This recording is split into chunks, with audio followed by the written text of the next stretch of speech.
Chicken சுக்கா செய்யறதுக்கு வந்து பார்த்தீங்கன்னா நம்ம புது வீட்டில் இன்றைக்கி தாங்க நம்ம வந்து நான்வெஜ் குக் பண்ண போகிறோம். அதுவும் சிக்கன் மட்டும்தான். ஸோ சிக்கன் சுக்காவா இல்லை கிரேவியான்றதை பார்க்கலாம் வாங்க. ஃபஸ்ட்டு வந்து வாஷ் பண்ணி வச்சுருக்கேன் சிக்கனை. மசாலா வந்து நம்ம சேர்த்துக்கலாம். ஒரு 2 டீஸ்பூன் வந்து மசாலா. பிரியாணி செஞ்சே வந்து பார்த்திங்கன்னா ஒரு 2 மந்த்துக்கு ஆகுதுங்க. என்னன்னே தெரியல, பிரியாணி இப்போலாம் குக் பண்ணுறதே கிடையாது. திஷ்டி ஆகிடுச்சா. இஞ்சி பூண்டு பேஸ்ட்டு ஒரு ஸ்பூன். ஏன்னா போர் ஆச்சு பிரியாணி பண்ணி பண்ணி. போரெல்லாம் அடிக்கல, பிரியாணி சாப்பிட்றான்னு சொல்லி சாப்பிட முடியாமல் போயிடுச்சு. அதுதான் ரீசன். இப்போ வந்து பார்த்திங்கன்னா காஷ்மீரி மிளகாய் பவுட்ரு வந்து 1 டீஸ்பூன். அதுக்கப்புறம் தயிர், கர்டு வந்து வாங்கிட்டு போங்க, அசோன் கர்டு, அதுதான் எடுத்துக்கிறேன். ஆல்ரெடி நம்ம இந்த ரெசிபி ஷேர் பண்ணியிருக்கோம். ஸோ இருந்தாலையும் கொஞ்சம் டிஃப்ரெண்ட்டாக இருக்கும் இந்த ரெசிபியில் இப்போ வந்து நம்ம ஆட் பண்ணுறதெல்லாம். அதுக்கப்புறம் வந்து பார்த்திங்கன்னா கர்டு. இது வந்து நாங்கள் வெளியே வச்சு செய்ய போகிறோம். அது வந்து ஒரு வித்தியாசமாக இருக்கும். அதுதான் ரீசன். எங்கன்னா நம்மளுடைய போர்ட்டிக்கோவில் செய்ய போகிறோம். அதுக்கப்புறம் கல்லுப்பு சேர்த்துட்டு, கல்லுப்பு போடுறது சிறந்ததா சால்ட்டு போடுறது நல்லதா? கல்லுப்பு தான் சேர்க்கலாம். இல்லை சால்ட்டு போட்டால் டக்குன்னு அது கரையும், அது வந்து இது ஆகாதுல்ல. கல்லுப்பு வந்து கரையிறதுக்கு லேட் ஆகும். அப்படிலாம் இல்லை, கல்லுப்பு வந்து சேர்க்குறதுனால டேஸ்ட்டும் நல்லாயிருக்கும். கல்லுப்பு தான் ஆட் பண்ணணும் சால்ட்டு விட. அது ஒவ்வொருத்தருக்கும் ஒரு மாதிரி பிடிக்கும். ஸோ இந்த மசாலா வந்து பார்த்திங்கன்னா சிக்கனுக்கு நல்லா மிக்ஸ் பண்ணிடலாம். மிக்ஸ் பண்ணியாச்சுங்க. மேக்னெட் ஆகட்டும், அதுக்குள்ளே தேவையானதெல்லாம் ரெடி பண்ணிவிட்டு பார்க்கலாம் வாங்க. இப்போ நம்ம வந்து 40க்குள்ளே கொண்டு வந்துட்டோங்க. 4 டபுள் அடுப்பு வந்து பார்த்திங்கன்னா யூஸ் பண்ணலாம்னு சொல்லிட்டு இப்போ ஆயில் வந்து சேர்த்துக்கலாம். ஆயில் சேர்த்தாச்சு. ஆயில் வந்து கொஞ்சம் கூட தான் சேர்த்துருக்கேன்.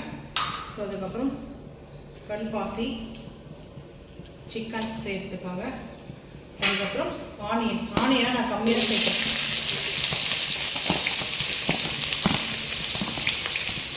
க்ரீன் சில்லி ஒரு 2 எடுத்துருக்கேன். ஏன்னா நம்ம மசாலாலாம் சேர்த்துறதுனால ஓவரான ஸ்பைசஸ் வந்து சேர்க்கலாம், மீடியமாக சேர்த்துக்கலாம்.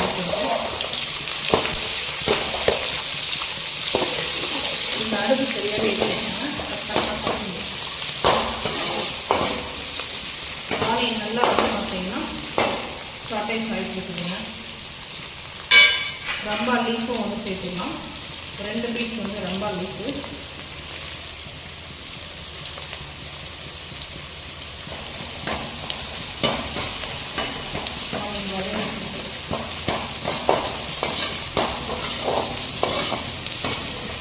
இப்போ சால்ட்டு. ஆல்ரெடி சிக்கனில் சால்ட் போட்டிருக்கோம். இது எதுக்காகனா நம்ம ஆனியனில் வெங்காயம் வதங்கிறதுக்காக, அந்த டேஸ்ட்டுக்காகவும் கொஞ்சம். ஏன்னா ஆனியனில் வந்து சால்ட் சேர்க்கணும்னா அந்த டேஸ்ட் வராது கம்ப்ளீட்டாக. பட் அதுக்காக தான் வந்துட்டு இப்போ பாருங்கள் நல்லா வதங்கிட்டு இருக்குதுங்க. சீக்கிரமாக நம்மளுக்கு குயிக் ஆகிடும். ஸோ சண்டே ஸ்பெஷலு சிக்கனும் ரசம், ஒயிட் ரைஸ், அதுக்கப்புறம் ஸ்வீட் வந்து வாங்கிட்டு வந்துருக்கு. எவ்வளோ நல்லா இருக்குங்க நான்வெஜ் சமையல் பண்ணி. ஆனால் பிரியாணி வந்து கேட்டிருக்கீங்க ரெசிபி. 2 மந்த்துக்கு ஆகிடுச்சுங்க பிரியாணியே.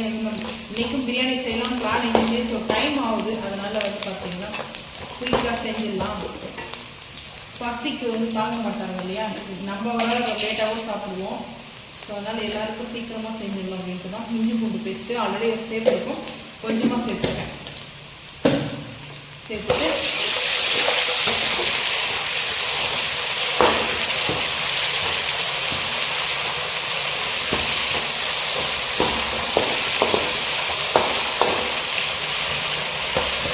நல்லா மீண்டும் ஆகும் மாதிரி இருக்குது. இந்த டைமில் டொமேட்டோ சேர்த்துக்கலாம்.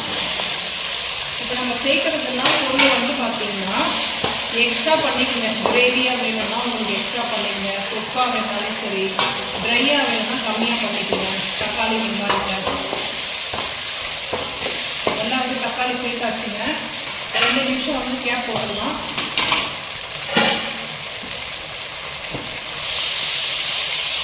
கேப் ஓப்பன் பண்ணிட்டேன்.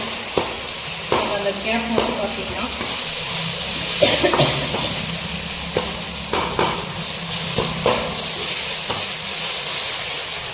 தக்காளி வந்து கொஞ்சம் நல்லா மசிகிற அளவுக்கு குக் ஆகணுங்க. இன்னும் கொஞ்சம் நேரம் குக் ஆகும். அதுக்கப்புறம் வந்துட்டு நம்ம சிக்கனை வந்து சேர்த்துக்கலாம்.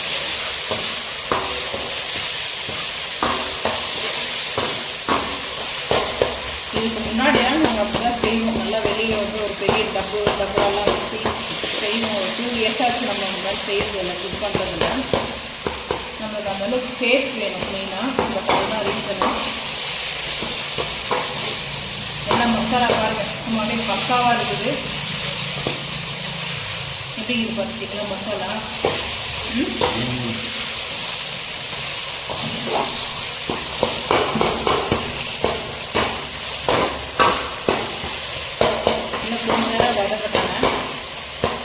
நீங்கள் வந்துட்டு மசாலாலாம் சேர்க்கறதா தக்காளிக்கு வதக்கணுன்னே நீங்கள் வந்து சேர்த்துக்கணும். அது வெளியோட இருக்கணும். ஆயில் வந்து பார்த்தீங்கன்னா காய்ச்சல் ஆயில் தான் வாங்கிட்டு வந்துருக்கேன். அது எப்படி இருக்குன்னா ரைஸ் பிராண்ட் ஆயில் எப்படி இருக்குது, சேம் அந்த மாதிரி இருக்குது. கலராக இருக்குது. நம்ம ஆயிலெலாம் வடைலாம் செஞ்சுட்டதுக்கப்புறமா ஃபில்டர் பண்ணி எடுத்து வைப்போம் பார்த்தீங்களா, அந்த கலரில் இருக்குது ஆயில். முன்னாடி பார்த்து அப்படி கிடையாது தானே. ஸோ இப்போ வந்து பார்த்திங்கன்னா நல்லா குக் ஆகிடுச்சு. இந்த டைம் வந்து பார்த்திங்கன்னா சிக்கனை சேர்த்துக்கலாம். மேரினேட் பண்ணி வச்சுருக்க சிக்கனை சேர்த்துப்போம்.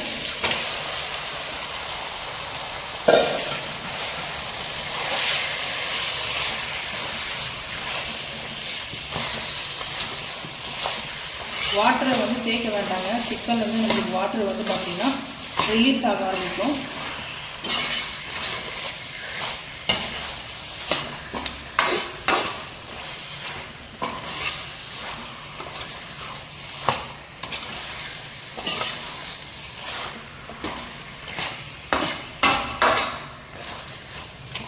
இப்போது நம்ம ஒரு கேப் போட்டு ஒரு 5 நிமிஷம் வந்து அப்படியே இருக்கட்டோங்க. அப்பப்போ மிக்ஸ் பண்ணிக்கலாம். கேப் ஓப்பன் பண்ணிவிட்டு கொஞ்சம் மிக்ஸ் பண்ணிக்கலாங்க. ஏன்னா ஹை ஃப்ளேமில் வச்சுருக்கேன், டக்குன்னு அடி பிடிச்சிடும். அதுதான் மெயின், பார்த்து செய்யணும்.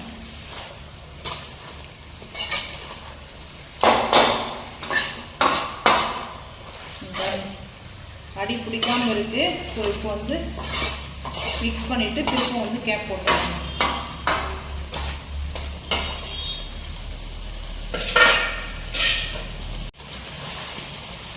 இதில் அந்த வாட்டரை வந்து பார்த்தீங்கன்னா ஸ்ப்ரெட் ஆக ஆரம்பிக்குது பாருங்க.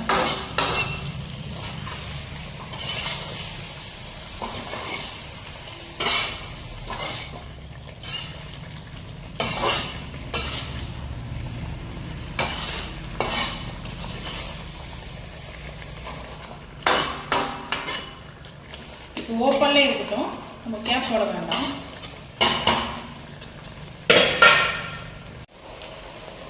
சென்டரில் வந்து பார்த்தீங்கன்னா எவ்வளோ லிக்விடாக இருக்குது பாருங்கள், கிரேவி மாதிரி ஃபார்ம் ஆயிடுச்சு. அந்த கேப் போட்டாவே சிக்கன்லேருந்து நம்மளுக்கு வாட்டர் ரிலீஸ் ஆக ஆரம்பிக்கும்.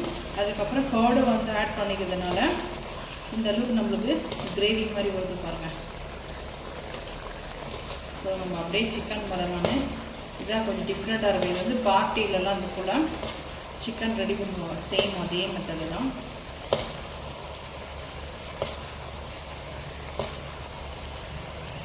இன்னும் ஒரு 5 நிமிஷம் கழிச்சு பார்க்கலாம். காஷ்மீரி மிளகாய் பவுடர், இது வந்து நார்த் சைடில். ஸோ இந்த மாதிரி சிக்கன் பாம்பே ஸ்டைல் சிக்கன் இது டேஸ்ட் சூப்பராக இருக்கும். அதுக்கப்புறம் கரம் மசாலா ஃபைனலில் செய்யும்போது இன்னும் சூப்பராக இருக்குங்க. நல்லா அந்த ஸ்பைசஸ் இருக்கும். பெப்பர் எல்லாம் நம்ம அதில் ஆட் பண்ணிக்கிறதுனால பெப்பர் வந்து ஆட் பண்ணலை.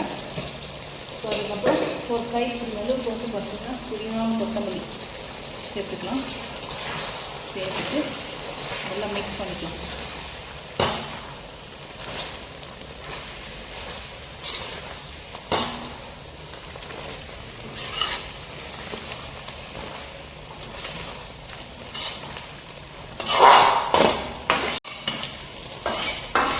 நல்லா மிக்ஸ் பண்ணிக்கலாங்க. இப்போ பாருங்கள், ஸோ மிக்ஸ் பண்ண நல்லா சுருண்டு வருது. அந்த தண்ணியெல்லாம் வந்து பார்த்திங்கன்னா வாட்டர் போல் நல்லா அப்சர்வ் பண்ணுதுங்க. அப்சர்வ் பண்ணி கொஞ்சம் ரோஸ்ட்டாக வேணும்னா ரோஸ்ட்டாக பண்ணிக்கலாம். ஸோ இந்த அளவுக்கு திக்காக கிரேவி இருந்தால் கூட இப்படியே வந்து எடுத்துக்கலாங்க. நான் இன்னும் கொஞ்சம் ரோஸ்ட் பண்ண போகிறேன். அவ்வளோதாங்க, அடுப்பு ஆஃப் பண்ணிட்டேன். ஸோ இங்கே வந்து பாருங்கள், சூப்பராக நல்லா டேஸ்ட்டாக அல்டிமேட்டான வந்து பார்த்தீங்கன்னா ரெஸ்டாரண்ட் ஸ்டைலில் மும்பை ஸ்டைலில் இருக்குங்க. இது வந்து மும்பை ஸ்டைலில் தாபாவில் கூட இப்படிதான் இருக்குது, மும்பை ஸ்டைலில். ஸோ அது போல் வந்துட்டு சிக்கன் நல்லா ரோஸ்ட் வந்து பண்ணியிருக்கோம். கொஞ்சமாக தொக்கு இருக்கிற மாதிரி செஞ்சுருக்கேன். நீங்கள் வேணும்னா இன்னும் கூட ரோஸ்ட் பண்ணிக்கலாம். ஸோ இது போல் ட்ரை பண்ணி பாருங்கள், செம்ம டேஸ்ட்டு சூப்பராக இருக்கும். நாங்கள் வந்து சண்டே எங்கள் வீட்டில் சிக்கன் தாங்க, நம்ம வந்து வீட்டுக்கு வந்துட்டு சிக்கன் தான் நம்ம வந்து செஞ்சுருக்கோம். இந்த வீடியோ பிடிச்சா லைக் பண்ணுங்கள், ஷேர் பண்ணுங்கள், சப்ஸ்கிரைப் பண்ணுங்கள், பெல் ஐக்கான் வந்து கிளிக் பண்ணுங்கள். மறக்காமல் சேனல் வந்து ஃபாலோ பண்ணுங்கள். அப்போ தான் நம்ம போகிற வீடியோ நோட்டிஃபிகேஷன் வரும். தேங்க்யூ.